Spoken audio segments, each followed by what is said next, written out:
welcome to Swift Beauty, and I'm very excited to be here with you today. And today, I would like to share with you a global facial assessment and a global facial approach in this beautiful young lady. She's 37 years old. Her name is Chris. She works in event management, and she's in the past she's had some treatment done, and she was especially happy with the cheeks that were treated. She's also been treated in the lips, and she's also had some toxin in the past, although that has worn off right now. So let's have a detailed look at her face. Let's look at the very little details where we can actually improve her in a very subtle way, because if you look at her face, she already looks very good. Now, I usually start from upper third, then go to middle third, then go to lower third. Look at different, let's say, depths. So skin, subcutaneous, also bone, so different depths, so we can make a diagnosis based on the assessment. Now, if we start at the upper third of the face, you can see that she has beautiful brows. But the thing, if you're a little bit critical, you can see that the tail of the brow could be a little bit higher, right? To open up that look, to give her the very nice, open look when she looks into the world. Open, curious, and approachable.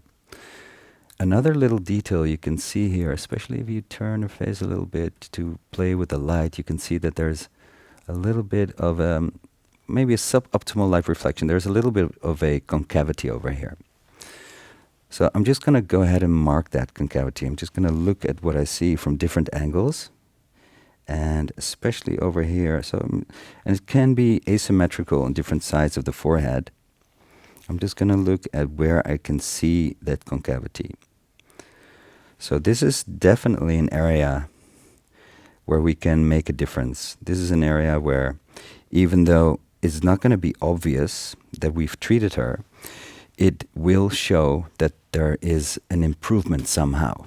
And that's the beauty of treating the forehead.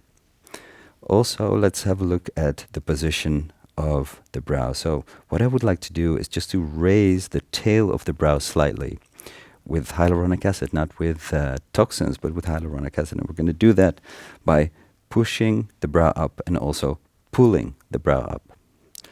So there is the temporal crest over here, and we're going to be using the superior temporal septum in order to push those collagen fibers, push them up, and change the position, change the direction, the orientation of those, let's say, ligaments.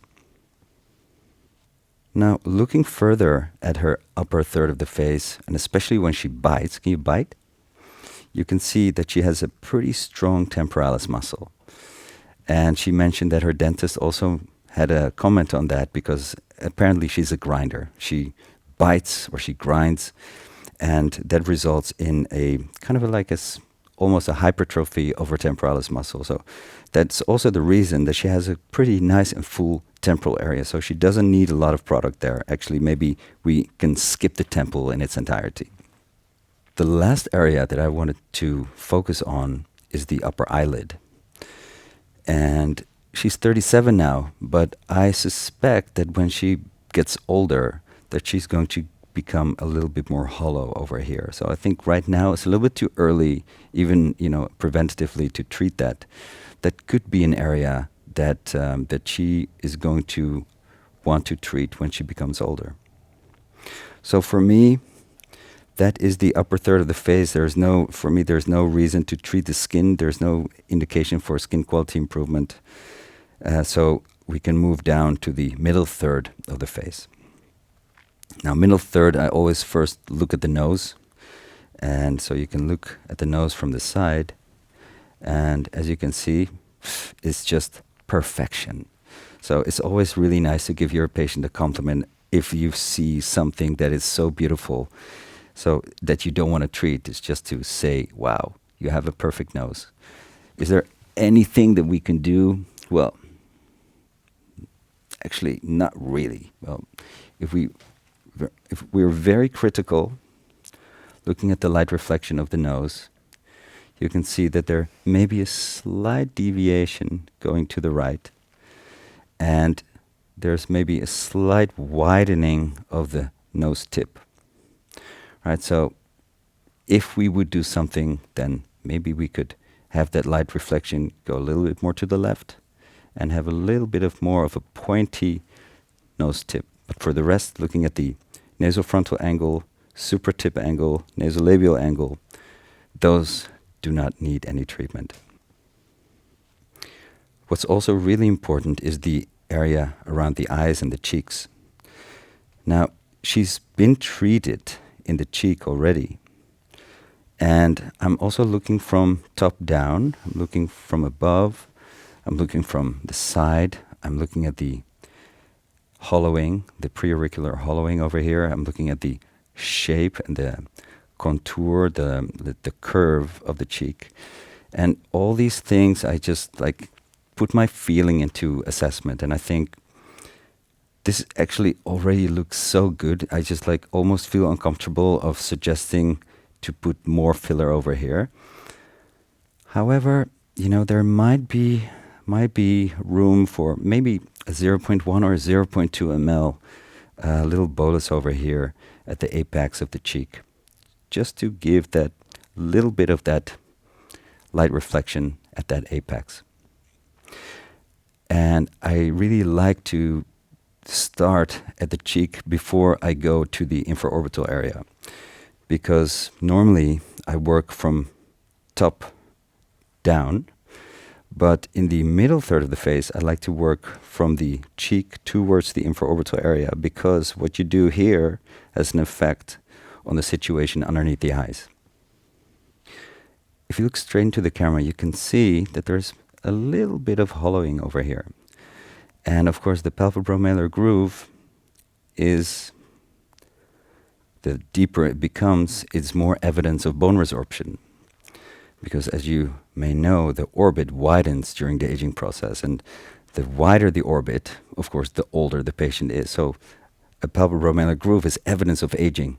And if you reduce the visibility of the palpebromalar groove, it's kind of like hiding the evidence, right? So we hide the evidence of aging, and therefore reducing the depth of the palpebromalar groove will make the patient look younger in a very natural, invisible way.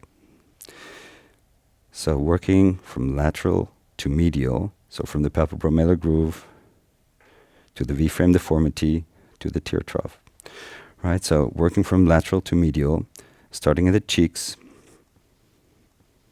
usually also the anterior cheek. In her case, not sure, I don't think it's necessary, so we're probably going to keep it at the lateral cheek, then the palpebromalar groove and V-frame.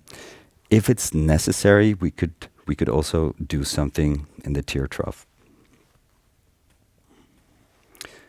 Now, looking at the skin, her skin quality is magnificent. I don't know what you've done, but you are doing a really good job. Maybe she's had some treatment, maybe some skin boosters or something. Her skin feels firm, it feels supple. So there is actually, for me, there's no reason to inject anything diluted calcium hydroxylapatite or anything, because the skin is already looking amazing. So nasolabial folds, for me, they look fantastic. I don't mind leaving them. I actually almost never inject the nasolabial folds myself, because whatever we do here laterally normally has enough effect on the nasolabial fold. Sometimes it's necessary to correct some maxillary bone resorption, but in her case, I wouldn't recommend that. Now, let's have a look at her lower third and her perioral area.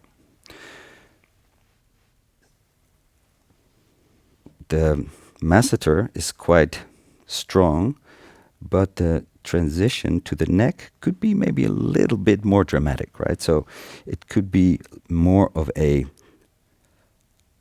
light reflection versus a shadow. So we could do something about the mandibular contour. And now let's have a look at the perioral area. As you can see, she's been treated in the lip, in the upper lip especially.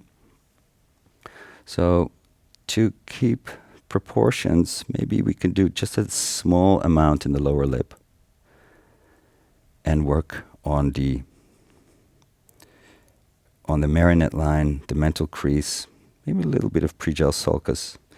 And if it's necessary, I'm just going to turn your face towards me. If it's necessary, maybe we could do a little bit about the Steiner's line or Ricketts line and give a little bit more projection of the pagonium of the cheek or of the chin. Yeah, it could be that she may benefit from just a tiny enhancement of the projection of the chin. All right, so it's a big plan, and we are going to be using small amounts, so it's not even going to be costing a lot of product, but it's going to be little bits of product in many, many different places. So it's a strategic placement of fillers in, these specifically chosen areas.